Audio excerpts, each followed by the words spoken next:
And the unreliability of weather patterns is creating havoc for farmers across, whether we talk about farmers in tropical areas or in mountainous regions, etc. Everybody is getting affected because the seasonal patterns have changed significantly. And when I say that actually also with field experience, I have seen that change over the last 10 years significantly. And every year it gets worse and worse and worse. Areas that had drought have unseasonal rains now. Areas which used to have a significant amount of rain during one season does not see anything and sees a deluge of sorts 3 months down the line, which is a problem for anybody in the agricultural sector. Context on India, because I want to talk about, actually our experience is fairly limited to India in terms of agriculture and sustainable agriculture as such. Farm produce per acre is at an all-time low, and there is no denying that. We are having this problem across the board.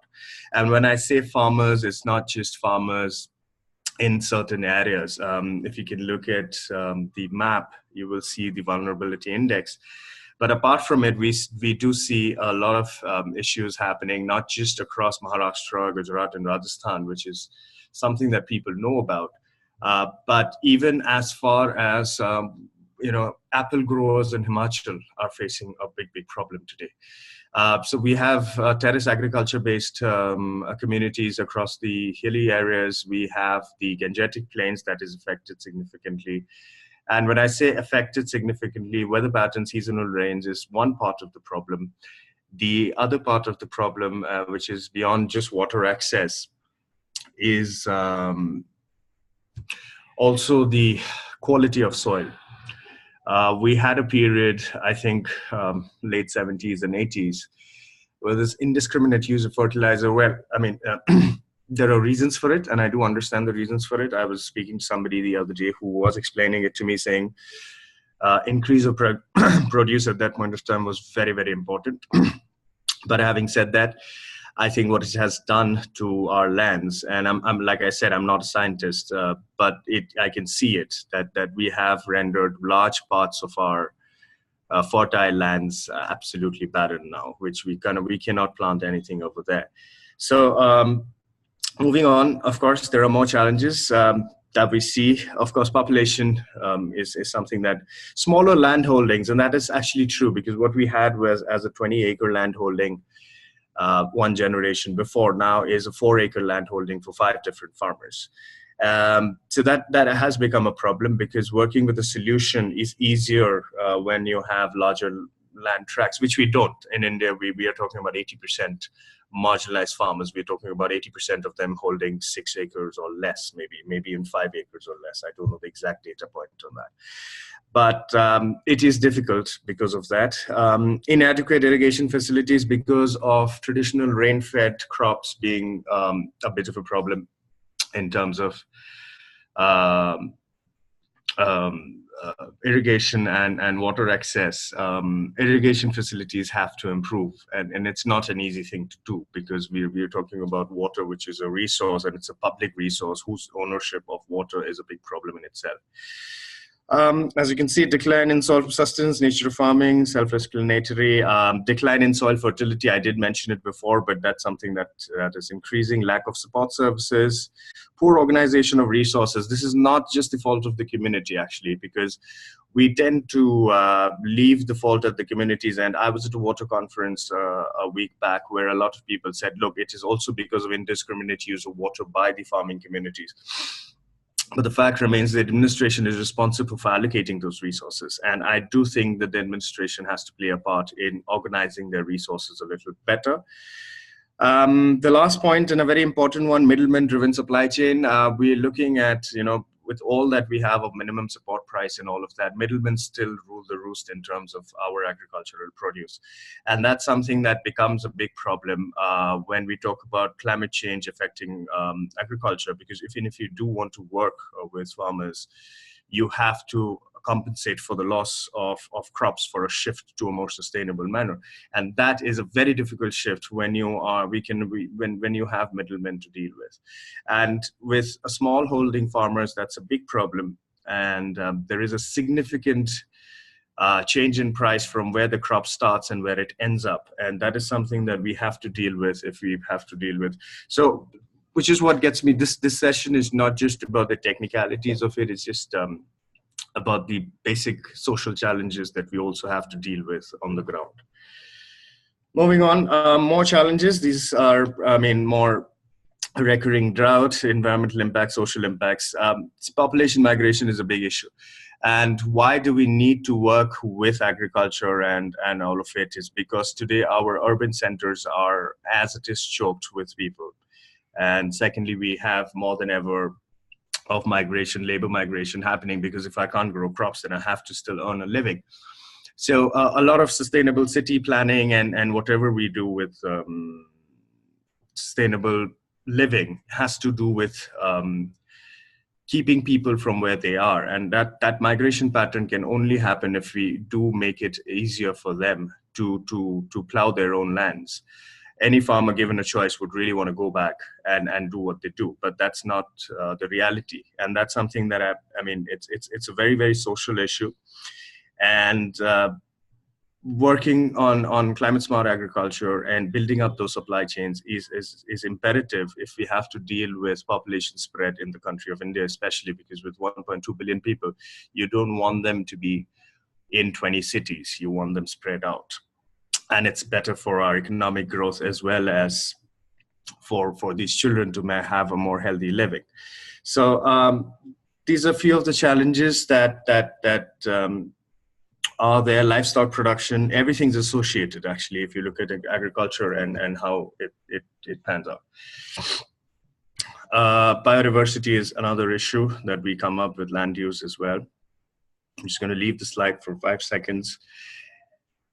And then I'm going to move on to the problem. I know I'm spending some time on the problem because it's really interesting. I mean, I wouldn't say interesting, but it's important that we understand the problem, because we get a lot of this from peers, especially in this area, saying we have always been dealing with climate change. But what I would rephrase that as we've been dealing with weather change in a way that we have been. Of course, we have been, because every 100 years things have been changing. But today things are changing faster than ever before. One is that. So we keep going back saying, we know the farmer knows best, which is true. I still agree. I do think the farmer knows best, but he needs more real-time information. And that's something that we have to agree on, because traditional farming methods we have seen are not suitable to the changing climatic patterns, because it's changing quite significantly and it's changing very unpredictably. Sometimes even scientists would not be able to predict a lot of things. But if we are more real time, we are there and thereabouts. So forecasting is a very big issue right now, and techniques have to change based on the data that you get. And that's something that is something that I've seen. Yes, we try and do as much as we can on traditional based farming. We try but you have to evolve that a little bit. Of course, the communities are, I think they are best suited to not whole scale changes, but little tweaks around within the traditional ways of farming and trying to make it better. I understand that. But it needs to be backed with data. And I think data is going to play a major, major part in what we call as climate smart agriculture or sustainable agriculture as a whole. Many adaptation techniques, though very innovative at that time, have to evolve now. So the trick is to see what is traditional to them and try and work with science and data to make it a little easier for them. But not, like I said, whole-scale changes don't work, because you have to work with too much of a behavioral change, which really on the field is very, very difficult. But having said that, if the data is proper and if there is a way of getting that data across to these farmers and working with them, it makes a lot of sense. What is climate smart agriculture? It is we call it climate smart agriculture because we wanted to separate that from the larger discourse of sustainable agriculture, because climate smart agriculture also has issues of reducing the impact of of agriculture on climate change as well. Sustainable agriculture over a period of time was just, and this is something that we've seen from our own personal experience, was about just increasing productivity per acre of land, which is good. and making it non-fertilizer based to an extent and not of that. But we still believed that we need to take it a step forward to reduce land use based emissions as well, if we can, that is. Because sometimes increased tillage can actually increase emissions on our end. Increased biomanure can increase methane emissions. So if there is a way to sustainably manage that. So in a way, and I'm going out on a limb here saying that, you need to, even sustainable agriculture needs to be more sustainably done, if I may say so. But these are a few of the practices. Some of you would be aware of these practices. It's nothing new. But like I said, it's horses for courses. Every different area, every different plot of land needs to be looked at differently. There is no whole-scale solution to it. Every farmer is different. Everywhere he's coming from is different. His drivers for change are different. So it needs to be worked in complete isolation in terms of everything's horses for courses. Everything needs to be customized to that particular area or to that particular community. We in fact prefer it going right down to the village level and then to the farmer level and then discussing on what can be done rather than at a division district level, which we're not very happy with usually. But these are some of the interventions. Moving on, similar interventions. We like nitrogen fixing because we're always wary of chemical fertilizers and pesticide use. Cleaner energy for irrigation, because it's not just a greenhouse gas issue. Diesel, particularly, I mean, we were discussing this internally as well. Diesel is a big source of black carbon today. And especially these old diesel pumps that we have around the country, because as much as electricity is provided for free, etc., electricity is not reliable. We still see farmers using a lot of diesel for their irrigation needs. So cleaner energy for irrigation is something that has to be looked at.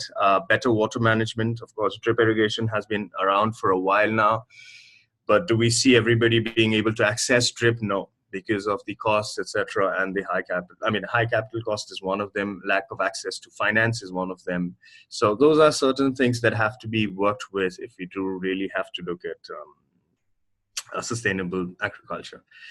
Behavioral change is very important. You have to have demonstrative pilots. You are asking a farmer to change his way of livelihood. So to just go and say, look, do this isn't going to work. And there's too much risk there. If he loses his crop, who loses out at the end of the day? So there has to be a very, very robust pilot demonstrative work that is demonstrated to farmers and said, look, this works. And this is why you should do it. And in course of this PPT, I will also explain to you what are the safeguards that we usually take, and we would like people to do that instead of just going there and saying this is the best way to do it. Because at times the best way to do it in terms of how we read in scientific papers is very, very different from what we see on the field. So there are various things that we have to take into account before going for whole-scale changes within the farming technologies or techniques. But behavioral change is a big issue. But demonstrative pilots we have seen works. If you show them that this works and then go ahead and start working slowly with farmers and not with in their entire 5 acres of land, maybe half an acre or 1 acre. And then again, being the demonstrative pilot for the farmer himself. And once it works, it really does, because then you can scale up quite easily. Risks of transition to climate smart, loss of crops, it happens. It has happened to us as well. We have learned over a period of time that whole-scale transition is difficult. It is very slow, and people have to be okay with it. A resultant loss of trust. Loss of crops means trust. He will never come back to you or for us to do any more work. So it would mean that there is an enhanced cost of production. And last, but it's a very important thing, because that also ties in with the supply chain thing, is quality control. When you transition, you also need to ensure certain quality control. And when I say these supply chains, agri supply chains, especially sustainable supply chains, are made on the basis that the crop is completely non-pesticide or completely organic, etc., which is very difficult to control. How do you do that? Even certification agencies are struggling with it because we can't take samplings from, say, 30,000 farmers. You cannot do that. So quality control is a big risk of transition as well. If you want to obviously transition a climate smart agriculture program to a supply chain based as well, which is the best way to do it. But to do it, quality control comes in a big problem. So these are fairly large problems to deal with. First of all, loss of crops is a very large problem. Even if the loss of crops, and this is just from my experience, even if the loss of crop hasn't happened because of what you suggested as a change, the farmer is inclined to still, I wouldn't say blame, but also see that his transition as a reason for his loss of crops, even if that's not true. So that's something that is a bit of a middle ground. I have a few messages. Give me a sec, please.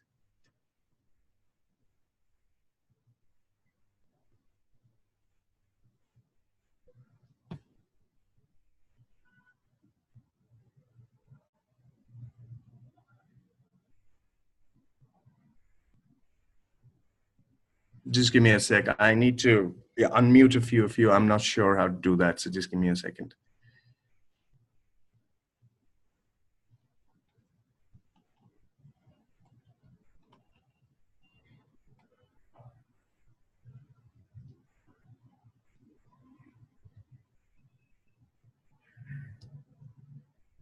Devashri, you had a question, I think? I'm sorry, I did not see the panel at all earlier.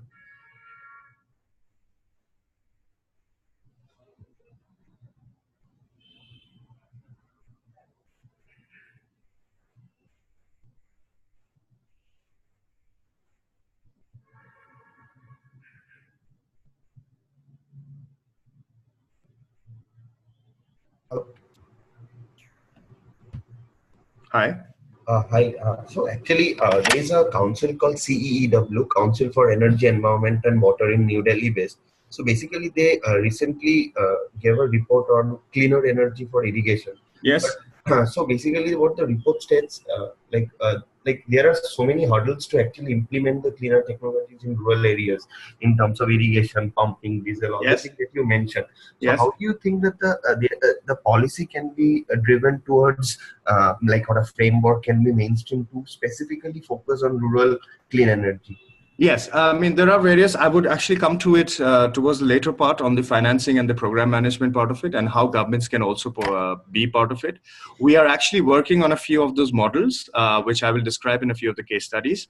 What is to be done is, of course, we have the state action level committees as well on climate change. And I think a part of it in terms of agriculture and irrigation, et cetera, needs to be filtered down to that level, one. And number two is, there has to be the framework. And when I say framework, what is the problem with just working with policies and frameworks is it's too broad at times. And I think these councils, especially the CE one that you mentioned, and the rest of them, we had worked on a similar model with, I think Terry had come up with something very similar. But it was pretty, they painted a lot of different regions with the same brush, and I wasn't very comfortable with that, first of all. So these frameworks, I think, need to go down to district level. And that's the better way to do it. And from the district level to have, because the biggest challenge is behavioral and financing. These are the two biggest challenges. And financing is, of course, 80% of the problem. So I would think cleaner energy for irrigation will need a lot of support in terms of, I wouldn't say subsidy, I'm not a big fan of subsidies, but there has to be some regulatory hurdles that are currently there. Because a lot of farmers actually I'm just going ahead of myself within the presentation, but a lot of farmers do not own the land that they farm in. Right. And that is a big problem with cleaner energy for irrigation, because that is the biggest problem. Because how do you, even if you do have a scheme which is run by the government, who has the ownership of that irrigation device? Is it the landowner or is it the contract farmer? Because the contract farmer might move on to somebody else's land tomorrow. So hence these frameworks, in my opinion, need to be more nuanced and has to have more civil society engagement, which they currently, unfortunately, don't. So I will come to it again, Devashi. You will see a little bit more on the slides in terms of how we try and model it a little bit. And especially with these landless farmers, because I think that's a bigger problem today in India. Every policy today is you need to own the land, more or less. It's very difficult to access any kind of government schemes without that. And that is something that we see as a large issue, whether it's cleaner energy for irrigation, whether it's crop insurance, whether anything to do with crops for that matter.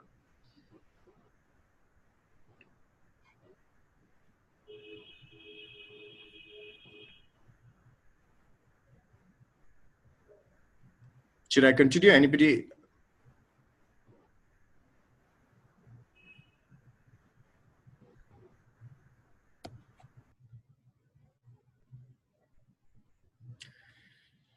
So yes, to that question, obviously I will have some answers by the way, and I'm happy to answer questions again. Have your questions later on to answer. For the interest of time, I think I'll speed up the presentation process because I think we're going behind time for a bit.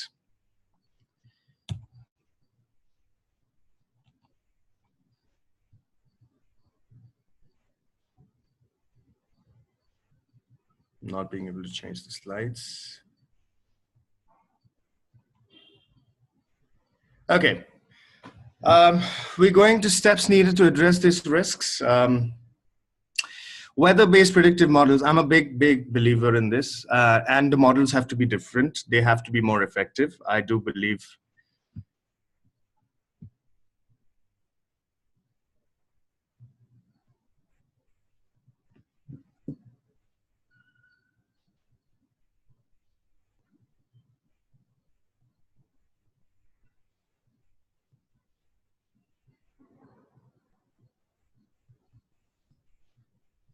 Am I audible?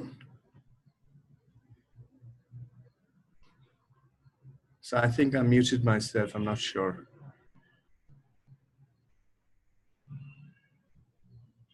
Okay, great. Thank you. So I had somebody in the chat saying that you can hear me, so I'm just going to go with it. Okay, great.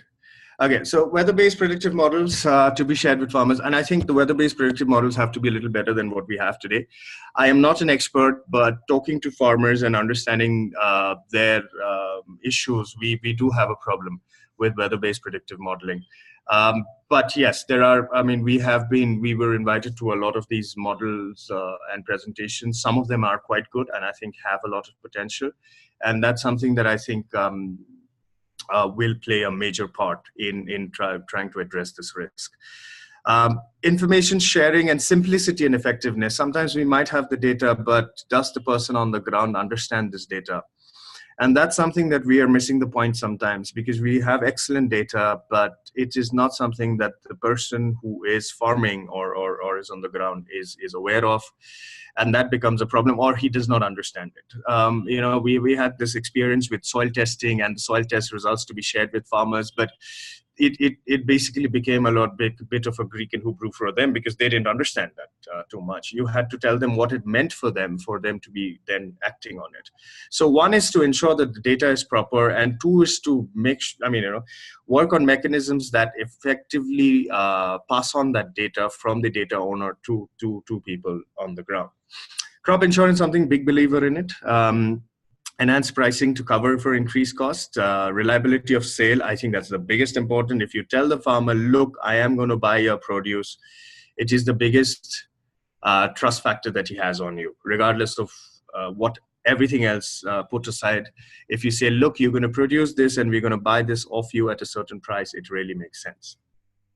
Ensure that farmers are adequately trained. Like I said, the behavioral issue is a big part, but to earn that trust, which is why this climate smart thing has to be tied in at the end with the supply chain thing. Because if you can manage that, is only when there's a lot of organizations work with enhanced farming techniques, but if the farmer still sells his produce either at the same price, or he may not be able to sell it at it because he does lose some, we all have to get in with that reality.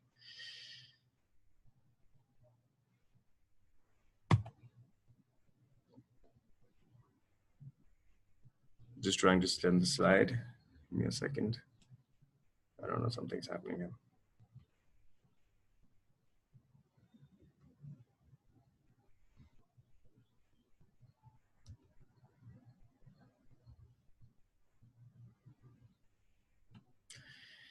Okay, how do we approach it? This is a slide that we use, of course. I am a big proponent of the last one, which is the financial support, because the rest of it is technical, can be managed.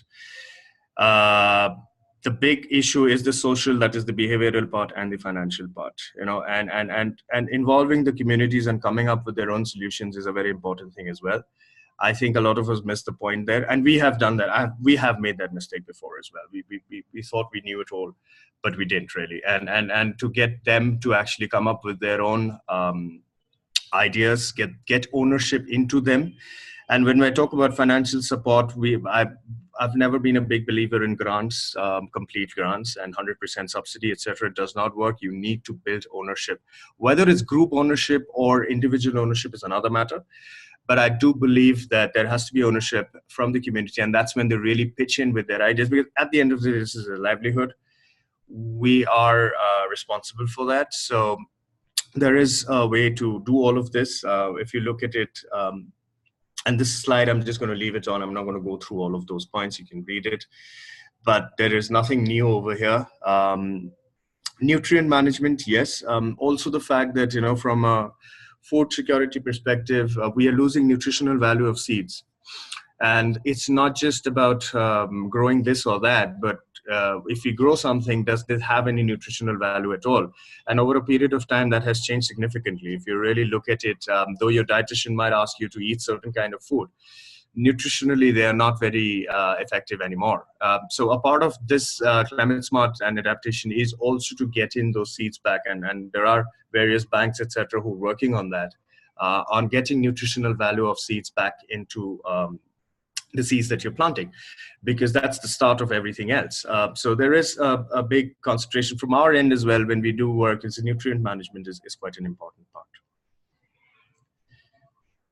Farmers need to be trained. We like the creation of farmer groups, and not more than 20 farmers a group. We don't like very high 100 farmer group, etc., because I think that builds in the community ownership. And once it does that, it's easier to finance. Let's just put it that way, because every financing instrument does have an element of payback there, and community paybacks is much easier to deal with than individuals. And there is the social pressure. And I've seen this from experience that really helps at the end of the day. So farmer groups, we're a big fan of that. Creating farmer groups, creating training within the farmer groups, because what invariably happens is within that group of 20, there are 4 or 5 who assume the leadership positions. And they are the ones who will do these demonstrative pilots for you and convince their own community on why they should shift. And that is the biggest a takeaway for having these groups, because I think then they have this little community feeling, they understand each other, they trust each other a lot more, and they basically become your promotional officers of sorts. They're the ones who will spread the word, and they're the ones that's easier to scale up from time to time. Moving on, and this is where I start, and I don't have much more time, so I'm going to quickly go through this. Sustainable supply chains on the agri front is very important if any of these climate smart and sustainable agriculture has to work. Increased customer awareness, especially in the export market, has meant that today we have this opportunity to tie in parts of the sustainable, organic, non-pesticide, etc., based farming to actual markets. And I think that's where the big opportunity is. And we've been piloting some ourselves, and we do believe that that's the new way to go through it. Of course, we still have the challenge, regulatory hurdles and middlemen. We still have that problem within the supply chain. But that's something I'm going to come in later. The private sector participation. Today, private sector has a lot of these drivers. First is, there are industries which have the agricultural produce as a basic raw material or on their upstream supply chain. So there is no hiding away from that. Costs are rising for raw materials. So to do something directly with farmers obviously appeals for retail chains, agri chains, you name it. All of them are looking at some kind of a solution to their upstream procurement problem. There is a brand term, PR, long-term value creation that you do as well. It is no rocket science today for any brand guy to say that if you're working with farmers in Maharashtra, that's a good brand value for you. Whether you're doing the right thing or not is another issue, but it still is something that any person will be happy to work with that. And this is something we're doing. License to operate. Okay, obviously, if you're agri-based industry, you need to work with farmers. I mean, best case scenario. I mean, best case in point would be the sugarcane and the sugar industry, for that matter. And there are so many other industries which have this whole license to operate kind of a thing. If I depend on farmers for my business, then I'll have to work with them, because otherwise, if they stop supplying to me or they shift their crops, I do not have supply anymore. So these are a few of the drivers that we kind of work with. I'm going a little quickly now because I think I spent a lot of time on the background and the introduction. Blended finance for climate smart. It's basically an entire thing. And like I said, I like the last one, beneficiary contributions, and we specifically like microfinance as well, but not at the interest rates which are prevalent today. It's a bit of an issue, and I think some of us are working on that. On trying to reduce the interest rates, is unsecured lending. And a lot of this will be unsecured lending. There is no traditional banking route for a lot of this for very marginalized farmers or landless farmers. So it has to be a combination of all of this, because it can't be just one or two of these. It actually does not work. Private sector financing, the subsidies. We like subsidies, but not a lot. But again, would depend on who you're giving that subsidy to. And beneficiary contributions, whether it's small or big, doesn't matter. Ownership has to be there, in my opinion. Of course, there are some areas, and we know of some areas where that cannot be done, where there can be zero beneficiary contribution. We understand that, but that's, I would think, less than 10% to 15% of the entire farming population. I think that even if it's small, there has to be something out there. So, some of you, I mean, if you're from the finance world, you will understand partial guarantees. Multilaterals or bilaterals can give partial guarantees to banks who say that we can take first level guarantee or first non-repayment guarantee. So the farmer, if he does not pay back for the first time, etc., there is a guarantee behind it. So if it's a bank and then there is a partial guarantor, if the farmer does not pay back, then the partial guarantor can pay, etc., which does not really happen much, because repayment actually on the farmer side is not that bad when it's a private entity involved. Yes, I have been asked this question before, what about loan waivers, etc., etc., but that's through the traditional banking mechanism. A lot of landless farmers would not even have got that loan, and a lot of 3-acre farmers wouldn't have got that loan either. So in my book, this arrangement through civil society and private organizations, we've had a partial guarantee that was given to a bank, who then worked with an NGO. And this NGO had women members who could access finance, because they would otherwise never get a loan by themselves, who could access that finance, but they had to be a member of this NGO for 20 years or more to access this loan. And because it was guaranteed on so many levels, it has about 99% repayment today. So we do believe that if worked properly, you will get your money back. And we don't have to go down this route of waivers, etc., which anyway takes a lot of time. And I'm not sure the farmers who really need waivers at the end of the day get the waivers. So that's one angle of blended financing for agri supply chains. Some of the government regulations, we talk about classify. I mean, there are regulations that exist, and there are regulations that are being worked on. Like Debashi also mentioned about certain frameworks need to be developed. I'm completely in agreement.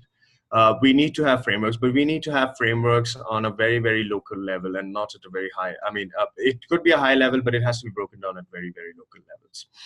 Business supply chain, like I said, the private sector has a major stake in agriculture today, and I think that is something that needs to be worked with, and I think that's an opportunity that we should not miss. Climate finance, I've worked personally on this climate finance thing, and there's hardly any funding for agriculture-based projects right now within the climate finance space, but I see that discourse changing over a period of time. And I think right now, because climate finance is accessed by a very few organizations, it is not being percolated down to the farmer level. But I think if effectively that can be worked on at the lobbying advocacy level, that could impact. We're looking at now new methods of impact funds and green bonds that are also doing the rounds within agriculture instruments, financing instruments, sorry. And especially for areas where there is a payback for a company. And if I give you a loan, say, for example, on an irrigation pump, which actually saves you money, because if you're using a solar pump, for example, now you're actually saving on diesel over a period of time, then you are willing to also pay for it and pay back for it, and with an interest rate, for example. So that is something that people can look at back as a payment, or an ROI-based financing. ROI might not be to the tune of 20%, but you could still expect about 9 to 10% on an agriculture project. We are seeing that also coming into supply chain-based projects, because if you have a market linkage, you are adding a layer of profit to the farmer, and that farmer is more than happy to split that profit with you, and then you can obviously work back on the ROI part of it. Developing sustainable value chain, I'm going to quickly go through because I think I have another 5 to 6 minutes on the PPT, and then I'll be happy to take more questions. Developing sustainable value chain. One is, of course, they train the farmer, understanding the benefit of value chain interventions that can happen across the value chain. And when I say one example is certain high income, low volume crops, it does happen where we have been asked by certain companies that, look, we're willing to pay for this, but your farmers need to shift to this, which is not ideal because some of them, some of these crops might not grow in the areas that they do, which is then you might want to work backwards with agricultural science and see that we don't want to change the ecological balance of the place. We don't want to grow crops in a place where they don't grow at all. But if we can have some element, which is about 20% of their farmland, going into a very high income, low volume kind of a crop, which might not have traditionally grown there, then what's the harm in it? So there are various things that you can work out along with the supply chain, the guy who would probably want to end up buying your produce. So demands for produce, organic, herbal products today, it's all over the place. I mean, from pharmaceutical companies to companies like cosmetic companies, everybody has to source. Now, either they can source directly or they can go through their middlemen or etc. Now, you would want to secure as much as possible. And I keep stressing on the fact that the middleman problem is still a big problem. It is not something that has gone away, and I don't think it will go away very soon either. But maybe they can be more integrated into the system. We are trying to do that, actually, because it has to be a win-win for everybody. Just a quick, because I'm quickly running through the slides. I think these slides will be there for you to look at later as well. Supply chain is not just about the producer, supplier, the whole transporting, warehousing. Warehousing for crops is another big problem. At the end of the day, you can produce all you want. If you can't store it, then there is a problem, because we see so much wastage of crops in your normal sabzi mandis that happen over, or your weekly markets, as we call it. Because if they can't sell everything, they have no way to store it. And you either they sell it at throwaway price or they just throw it away. So that's something that we are also working on. We know other organizations who are working on this supply chain, but crop storage is a big issue. It's a big opportunity, I would think so, but it is a big issue, because if we can somehow work with crop storage, even farmers are willing to pay for it. We have met so many of them who are very happy to pay for it, but somebody has to come up with a more effective solution to this. We are working on some, and I know of a lot of others who are working on some. I'd be happy to share that knowledge with whoever wants to touch base with me later on this. Unavailability of insurance, I would basically, you can read this, but just insurance on moving goods is a problem. Cold storage is a problem. Middlemen is a problem. I've always maintained that. If you look at the bottom, underdeveloped ICT infrastructure and e-supply chains to transmit price signals, again, is a problem, because we're not being able to send the right price signals to the farmer on the ground.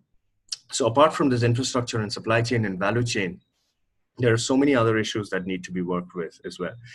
For me, I think cold storage is one of the bigger challenge areas, and I would really invite anybody who's working on something like that to please touch base with me. We'd be happy to explore more on that. Access to finance, like I said, I think point number 1, 2, 3, 4, 5. I think 5 is important. I think more than loan waivers, I think we need some kind of benefits here and there and kind of institutional, because within the supply chain, I'm not meaning just for the farmer. So that's something that we would have to look at. Is something I'm going to leave the slide on. You can probably read it later as well. Especially, I think technology startups need to move to agriculture more than ever before. I know some of them already are, but I really think that technology is one of the answers to tackle this problem. And more startups, more engineers in this field would really help this sector take the benefit of technology, which I think a lot of other countries have done. We haven't. So that's something that I would really like within the supply chain management. And when I say supply chain, it's just not the farmer and his land. So this entire thing, I keep stressing on that, because I think working on the value chain is as important as working with the farmer. Financial linkages, I'm going to quickly go through it. I'm not doing very well on time, so I'm going to quickly run through this that you have as a supply chain. And I think all these financial services institutions can contribute, as well as startups on the support services. So the support services value chain actors, like I said, it's not just the farmer, it's just one of them. So moving on, internal finance. So companies are also doing this. Give me a second, actually, it's in the middle of Diwali, so somebody's bursting crackers again. Anyway, I think if you can hear me, I'll continue. So fertilizer company provides fertilizers and pays the company after they've sold the product. This is a live case scenario as well. It's happening already. So there are these internal farmer produce, I wouldn't say farmer produce, people who sell to farmers or companies who sell to farmers who are willing to work on a more sharing basis as well nowadays. So moving on, climate smart in production, it's a win-win. If somebody has raised his hand, just give me about 3 minutes. I'm going to complete, and then I'm happy to take all the questions at one go. I think that would be a better way to do it. If I go to both independent, positive action for each stakeholder, it's a win-win basically. If we have to work with climate smart and sustainable agriculture, we also have to work with the production side of things and the supply chain and the value chain side of things. Moving on, just a little bit about our work. I'm going to move on to this. I'm going to just quickly end with a few case studies of what we have been doing just to demonstrate this. We have an organic turmeric supply chain in Maharashtra with 1,000 farmers.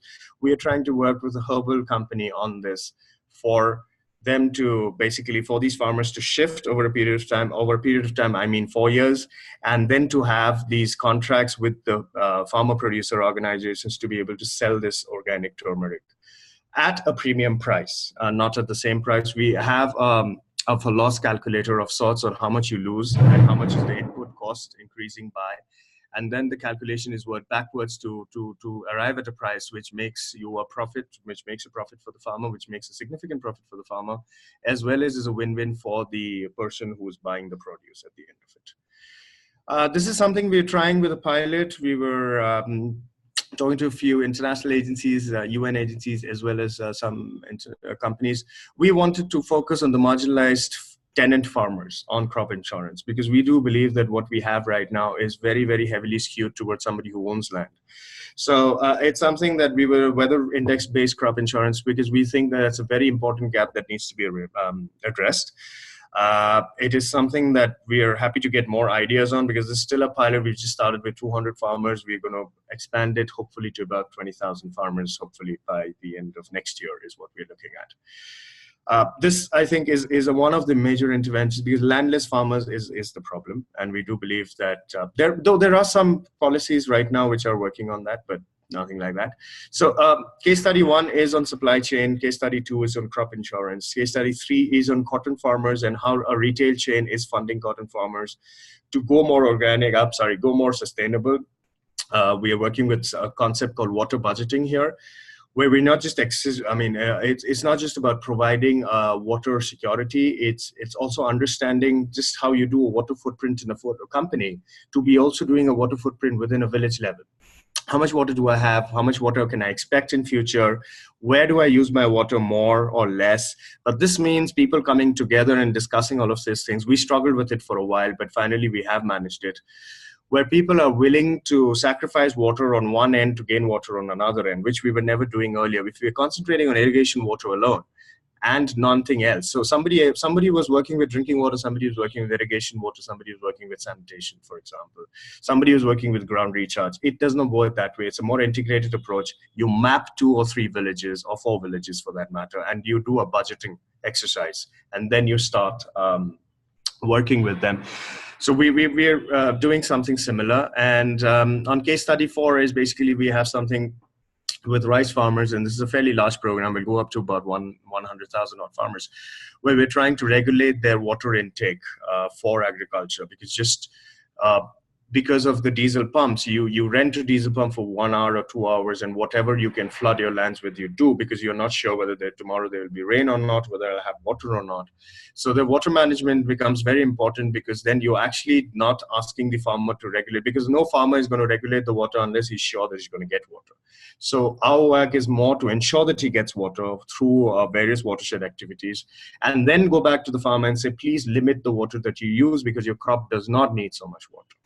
So I will stop there because I have overshot my time quite a lot.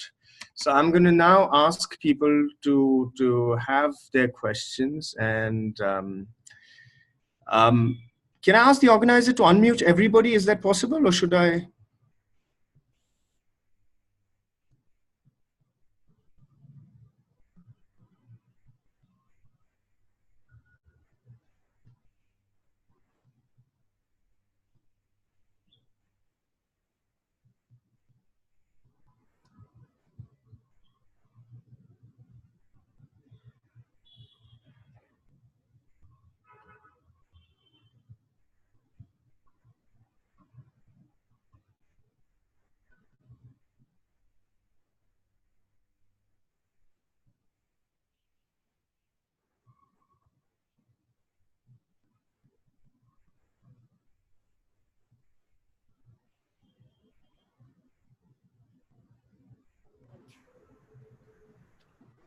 Yes.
Okay, I don't know whether anybody can be unmuted. So I have a few questions here. Somebody has asked, are you measuring the mitigation and adaptation impacts? If so, then what methodologies are you using? Okay, please don't unmute everyone. Okay, great. Not unmuting everyone, but yes, there are various methodologies. For mitigation, there are quite a few. For adaptation, the jury is still out in terms of what are the actual methodologies. But we are working with the UN on a few methodologies that they are sharing with us on the adaptation. As of now, we follow a normal ESG-based impact analysis on the adaptation impacts. And mitigation, we follow methodologies, again, which is under the UNFCCC mechanism. But yes, there is still work to be done on the adaptation methodologies, if I may answer. So we have another question from Sandeep. On commercial finance can help scale up some of the small experiments. Are there examples in India? What would you mean by commercial finance? Sandeep, if you could let me know that.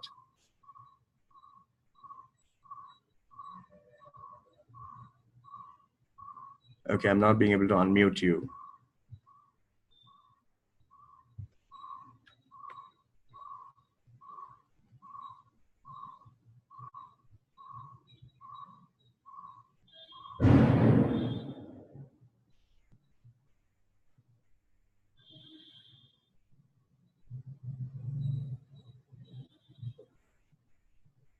Yes, I would think, Sandeep, answer to your question, no subsidized. Yes, I would think commercial rates will work, not for everything, but I'm a big believer on commercial finance, like you define it, on irrigation. I really think it would work, because water is a scarce resource.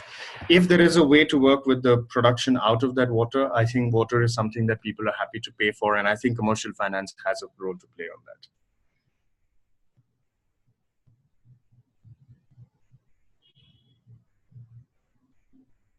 Is it working? There's a small pilot, and I'm happy to discuss this with you offline as well, Sandeep, because we've had some discussions on those lines, if I remember. And I think, but we were discussing on irrigation, and I think there are a couple of them which are coming up.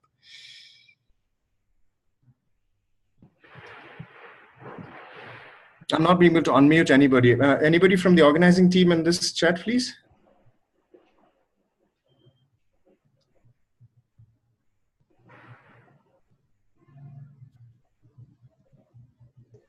Hello, hi. Yes, please.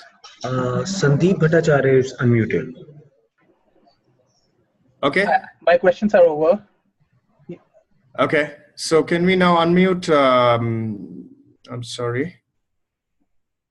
So Neha, I have been discussing with Sandeep about this with the Climate Bond Initiative. So I'm happy to take that discussion offline as well, on more in terms of pilots, etc.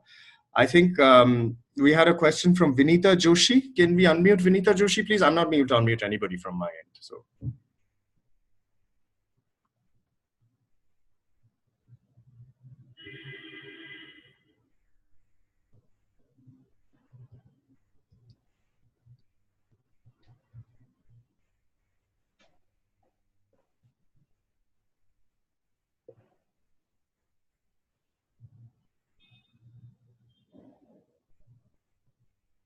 Yes. Yeah, this is regarding your project. You have stated that for the turmeric, you have gone in for the district Nanded. Nanded. These districts in Maharashtra are being declared as drought areas. Yes. And mostly in the Maharashtra, my next question was that in Bid, Osmanabad and Jalgaon, these districts are declared as drought. So whether this turmeric which is going in for requires a lesser water requirement has? Yes and no. It's a little lesser, but that's not the only reason for it.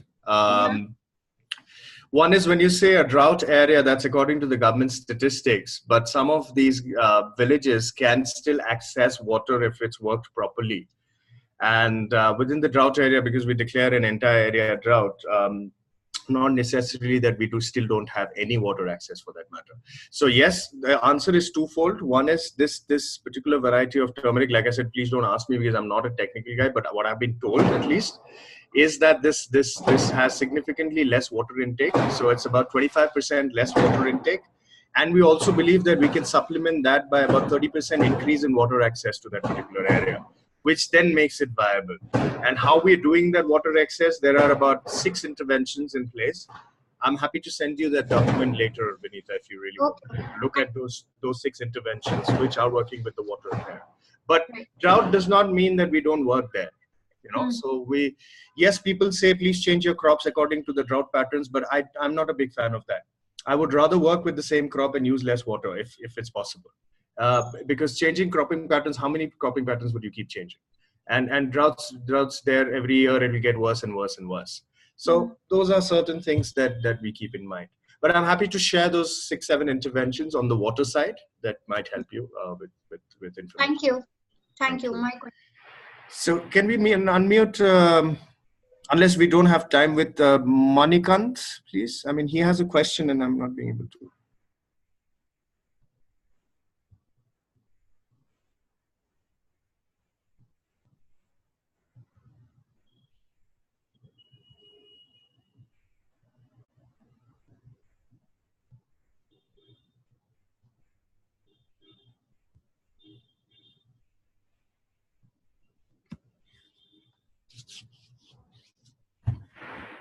Yes. Discharge onto land for irrigation. Sorry, can you repeat that, please? I'm sorry. Hello, sir. Yes. Hello. Yes, please stand. So I just want to ask you, there's a lot of climatic changes in our country. So in our country, we have a vast country. So there's a lot of climatic or weather changes in our country, and we know that every year we feel a lot of less rainfalls in different.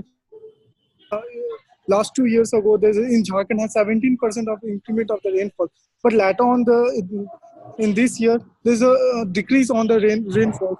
So such type of condition has impact the crops in a lot of sectors. So we can make a crop resilient to the make crops resilient according to the climatic change or weather changes. Can we able to make aware of the farmers, because basically the farmers who are working over there, the land.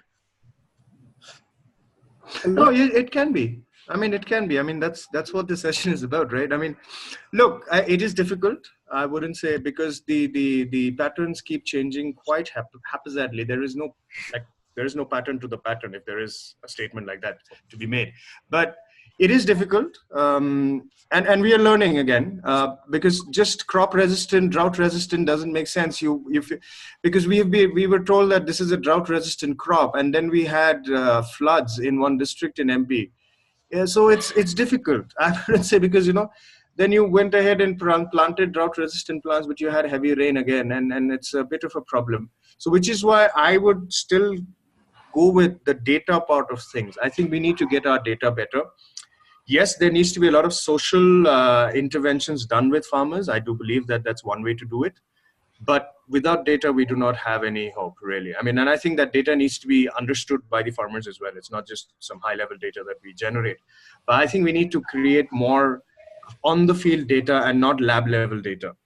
And that's a gap today. I think a lot of academic institutes have come to us with brilliant data, but somehow it does not translate to what happens on the field. And that's something that, and basically, because just rainfall data isn't enough, we need very, very high soil level data as well, and groundwater data. So it's a lot of different things. We cannot depend on one source anymore. And like I said, even nutrition benefits of seeds is something we need to look at. So if you look at all of it, you still have a chance, I would think. But yeah, to answer to your question, I think data needs to be the strongest in that particular. So I have another question. As you said about the soil pollutions, but in our country, a lot of farmers using the fertilizer, which increase the soil infertility when farmers repeatedly using the fertilizer or pesticides in the agriculture field. So does it? Can there have any linkage with the climate patterns or with this kind of impact on the soils? Because we know that the plants has impacted from the climate, but does our soil also get impacted from that? Yes, it does. Of course it does. And part of it is like you would see in my slides, is to move them away from chemical fertilizers. Cannot be done in one day, but yeah, it has to, because even getting soil fertility back is not as simple as just getting it back. It takes years to work with it. And because it took years for it to be the state as it is today, it would take years to get it back as well. And there are various things that need to be done. It's not, if you stop using fertilizer today, does that mean your soil is fertile tomorrow? No. It would take a long, long time. And those things, like I said, is to be data backed, is to be science based. Yes, because we get wrapped in this traditional part, which I like, but it has to be science based traditional farming methods, not just because it's traditional. So yeah. Okay. Thank you, sir. Thank you. Thank you.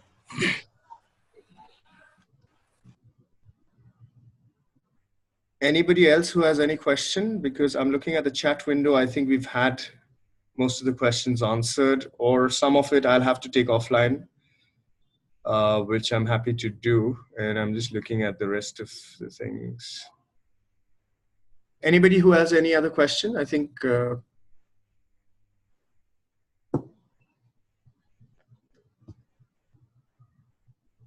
Okay, no. Great. So then I think we're good then. My contacts are with the organizers, and I'm always on social media. So if you have any questions or anything of that sort, do reach out to me. I'm happy to answer. I'm happy to engage with a few of you if you have any ideas based on the presentation that was made right now. Happy to learn more. So thank you for your time, everybody. And I think that's, I'd be leaving the meeting now. And thanks, and have a good day to all of you. Thank you.